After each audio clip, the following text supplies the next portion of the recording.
I've worked in this industry for 27 years. I've stitched jaws shut, drained blood, applied makeup to faces no one would see again. I've seen grief in all its forms, loud, silent, drunk, collapsed. But nothing prepared me for what happened last Thursday. A body came in that morning. Male, 30s, no ID. Car accident, ribs shattered, blood everywhere. We were prepping him for a closed casket, just routine. I've done hundreds. I started the process, cleaned the wounds, made the incisions, drained the blood. I was halfway through injecting formaldehyde when it happened. He opened his eyes. Now listen, that can happen. Sometimes nerves twitch, sometimes eyelids flutter, but this wasn't that, because then he sat up. No gasp, no twitch, just upright, like he had something to say, and he looked at me, dead eyes, fixed, and he smiled. I swear to God, it was a smile. Subtle, like he knew something I didn't.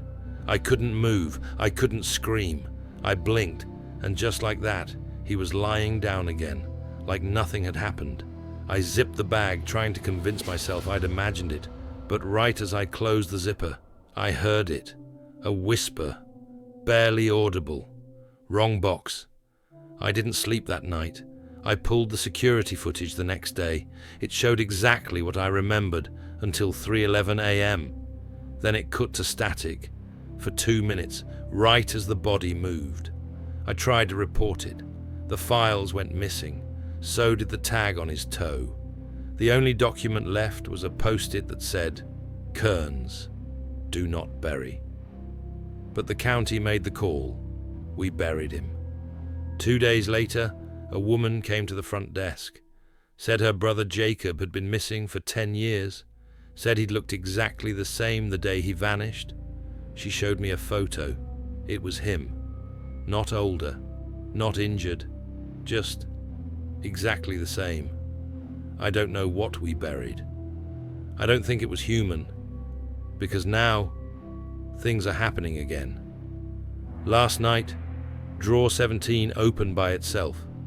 Sometimes they come back, and sometimes they were never dead to begin with. The thing about death is, it's usually quiet, still, predictable. There's a rhythm to it. The calls, the transport, the paperwork, the prep. But that night, it broke the rhythm. It felt like the air itself forgot how to breathe. Drawer 17 was open. That part I'm sure of. But the body, Jacob Kearns, was gone. I stared at the open drawer, willing myself to believe someone had moved him.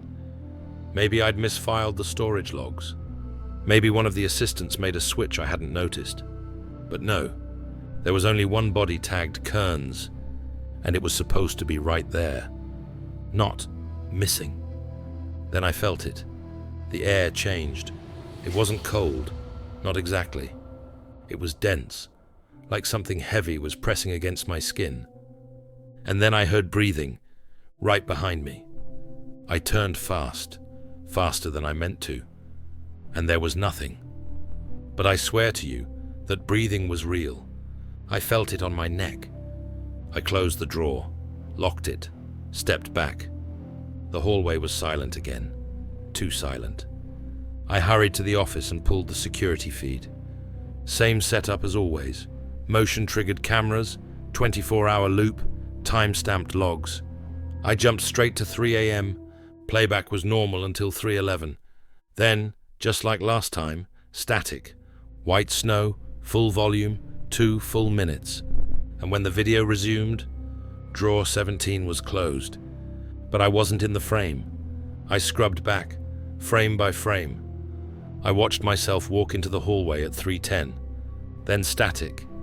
When it cleared, no drawer open, no movement, and no me.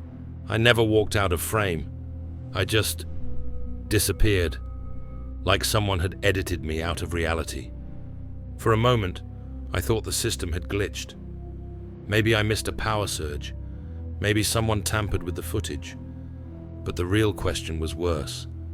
If I wasn't in the recording, then who was standing there watching the footage now? I couldn't sleep that night. I sat in the prep room with all the lights on, paperwork scattered across the counter. Just me, the silence, and the echo of my own thoughts. Around 2:57 a.m., I heard footsteps. Not dragging, like the body should have been. Not bare feet, shoes, walking, calm, casual, like someone belonged here. I stood, the brass lid of an urn in one hand like a makeshift weapon. The hallway was empty, of course it was, but the sound was still there, coming from nowhere, coming from everywhere. Then the lights went out. Everything disappeared in an instant.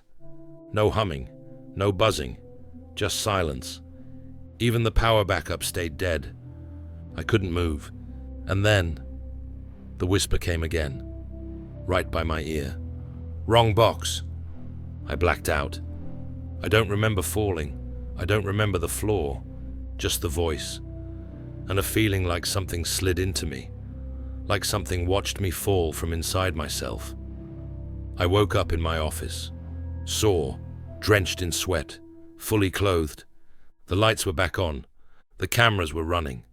Nothing out of place, except one thing. A new gurney, rolled into the middle of the prep room. I walked over, half expecting it to vanish. It didn't. There was a body bag on it, sealed tight, fresh tag hanging from the zipper. Kearns Jacob, 3rd attempt. I checked the logs. No delivery recorded, no signature, no transport team, and the drawer I'd locked, drawer 17, still locked, still empty. Whoever, whatever, this was, it wasn't done with me. I opened the bag, slowly. Inside was the same body I'd prepped a week ago. Same scars, same bruises, same subtle smirk, like he was still waiting for me to get the joke. I rechecked the paperwork. No inconsistencies, not this time. Perfectly forged, too perfect. The name, the date, the embalming number, all correct. Almost as if someone had studied my process and recreated it. Then the crematory called. Said the urn we sent earlier, for Jacob Kearns, was empty. They cracked the seal, not a single flake of ash.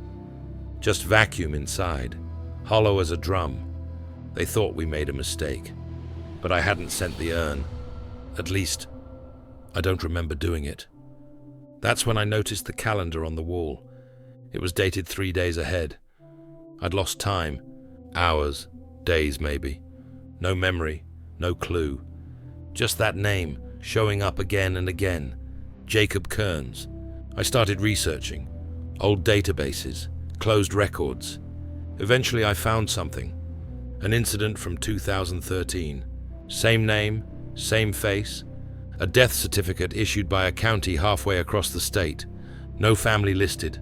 Body cremated. But the image attached to the report, it was him. Not younger, not older. Exactly the same. Same body, same smile. I stayed overnight again. I didn't want to, but I had to know. I left every light on, turned on every monitor, and at exactly 3:13 a.m., the lights dimmed. Not all the way out this time, but enough. And the hallway camera blinked. Not off, not glitching, just blinked, like an eye. And there he was, Kearns, standing outside my office door, not on camera, in the reflection of the camera, staring in, head tilted, not moving. I spun around.